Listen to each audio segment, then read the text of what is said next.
declarações de Verônica Serra foram acessadas pela servidora Lúcia de Fátima Gonçalves Mila. A Corregedoria da Receita chegou a abrir processo disciplinar contra a servidora, mas um dia depois informou que Lúcia de Fátima era inocente.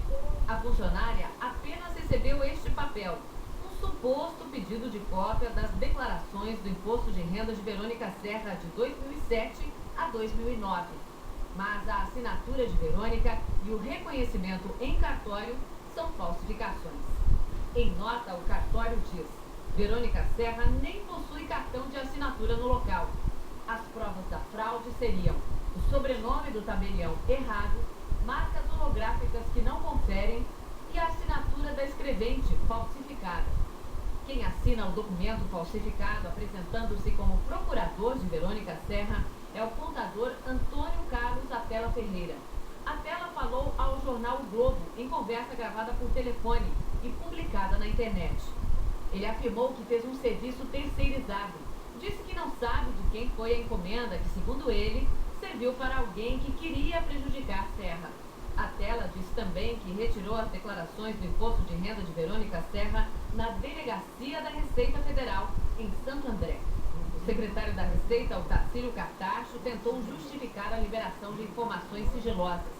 Disse que o documento apresentado não tinha sinais de fraude.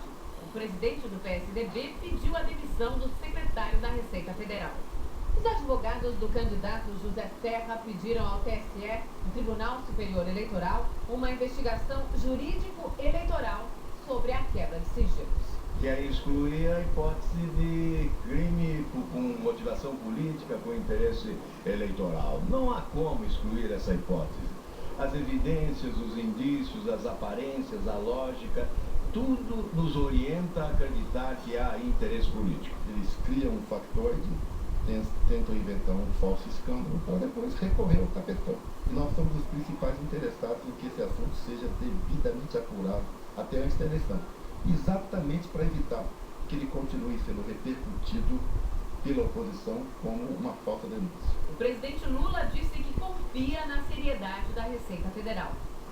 Eu não tenho por que duvidar da palavra da Receita que diz que teve um pedido e também não tem por que duvidar da filha do ex-governador Serra que diz que foi falsificada. Então cabe agora provar quem falsificou, se é falsificada, e prender o falsificador, porque ele cometeu, um crime grave no Brasil, falsidade ideológica.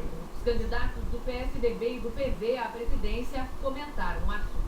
Em primeiro lugar, lamentar profundamente essa situação de descontrole a que chegamos na Receita Federal. O que eu quero é que haja um esclarecimento, uma investigação e que sejam punidos rigorosamente aqueles que estão praticando esse tipo de crime.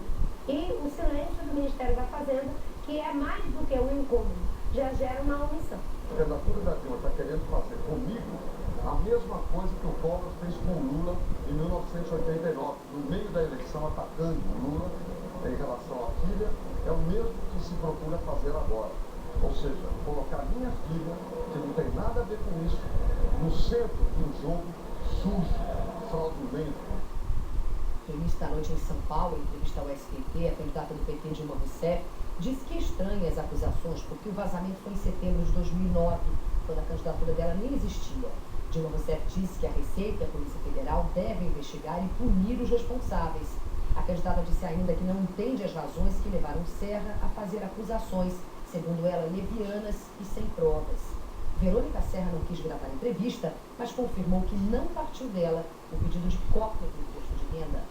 O Tribunal Superior Eleitoral cassou agora à noite o registro de candidatura de Jader Barbalho, do PMDB, ao Senado. Por 5 votos a 2, o TSE considerou que Jader não pode concorrer porque renunciou em 2001 para escapar da cassação do mandato de senador por quebra de decoro parlamentar. O Tribunal Regional Eleitoral do Pará havia concedido o registro, mas o Ministério Público Eleitoral recorreu com base na lei da ficha limpa, que considera inelegível o político que renuncia para escapar da cassação. Os advogados de Jader devem recorrer ao Supremo Tribunal Federal.